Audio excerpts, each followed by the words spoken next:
Despite almost getting blown up, it seems you did pretty well out there. Maybe there's hope for the world yet. Something tells me you don't have a favorite movie. Well, we can start you out with one of my favorites.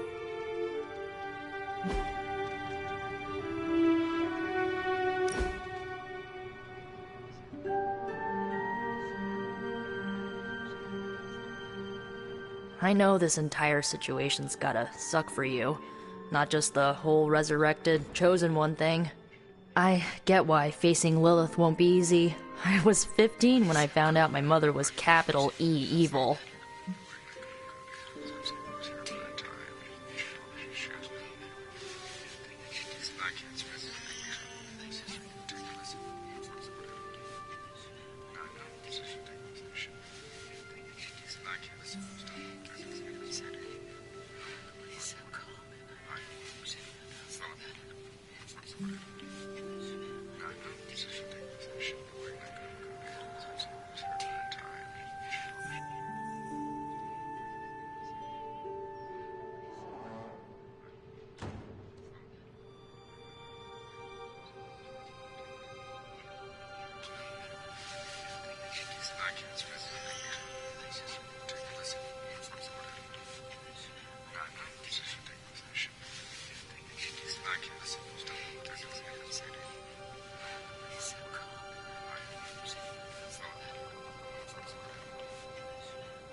Was your father there for you when you found out? Dad was evil too. Long story, lots of drama. There was a cool dinosaur. I'll fill you in later.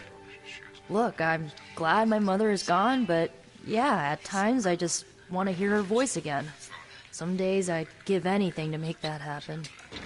Makes me hate her even more.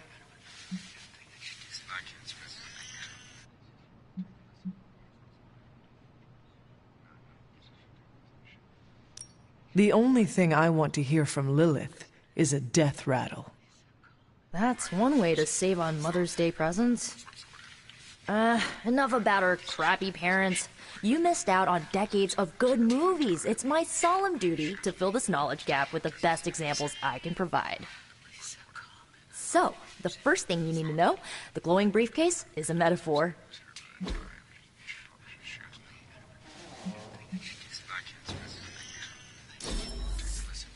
I really needed that.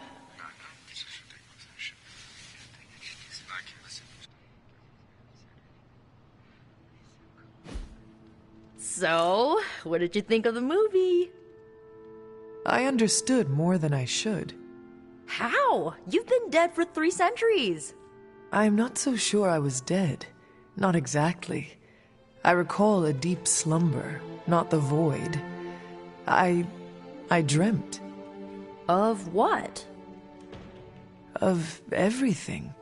Much of this world is familiar to me. I know it from my dreams.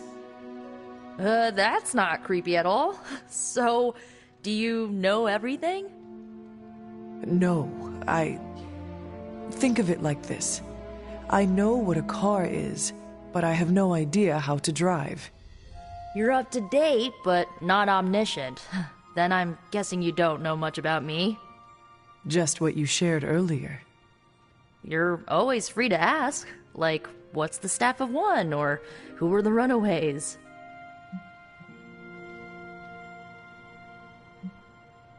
I had some questions about your old team. The Runaways? Sure thing. Were you all heroes who banded together? No, we were normal kids. We saw each other once a year when our parents got together to reminisce. And then we found out 2 very disturbing things. First, our parents were supervillains who sacrificed children to evil gods. Second, each of us had some sort of powerful birthright. Our parents wanted us to follow in their footsteps. What did you do? We ran, but eventually we realized only the six of us could stop our parents and their dark gods, so we faced them and stopped them from destroying reality as we know it. You know, typical kid stuff.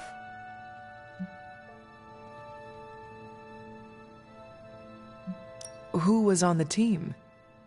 At first, Chase with his mad science gear, Molly, our pint-sized powerhouse, Carolina, the solar-powered sweetheart. Gert had a telepathic link to Old Lace, a genetically engineered Deinonychus from the 87th century. I handled the blood magic, though I didn't understand it much. And Alex, well, we don't talk about Alex. Where are your friends now? Molly attends Xavier's School for Gifted Youngsters. Carolina left Earth to marry alien nobility. Gert, she didn't make it. After Gert passed, Chase and I had a falling out.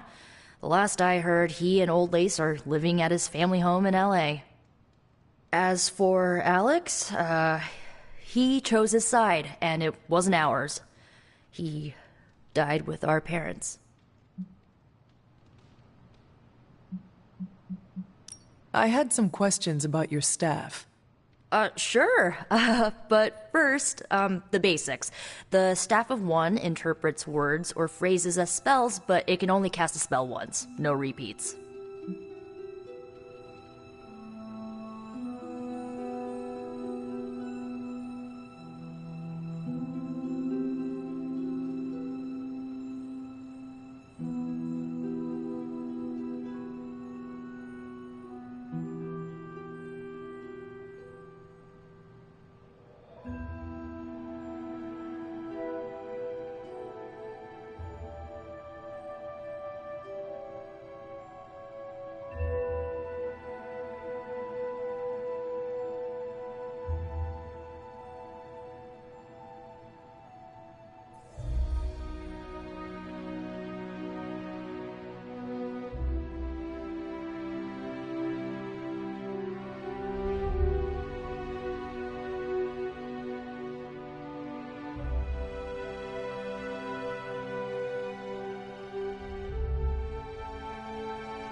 Can you tell me how the Staff of One functions? It's, blood magic, so my own blood is required to summon it. You wouldn't believe how many adhesive bandages I go through each year. What about the words you speak? They come true. Kind of. And not always the way I expect. It's like making a wish, but you can never make the same wish again.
I had some questions about your staff.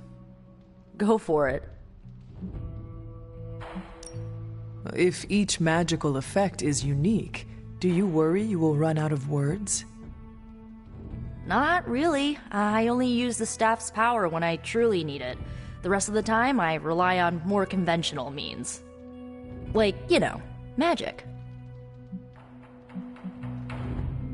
I should get going. Good timing. Looks like Caretaker wants to speak with you, and wow, I should get to bed. Time flies when you're hanging out. I'm glad to see you're using your free time productively.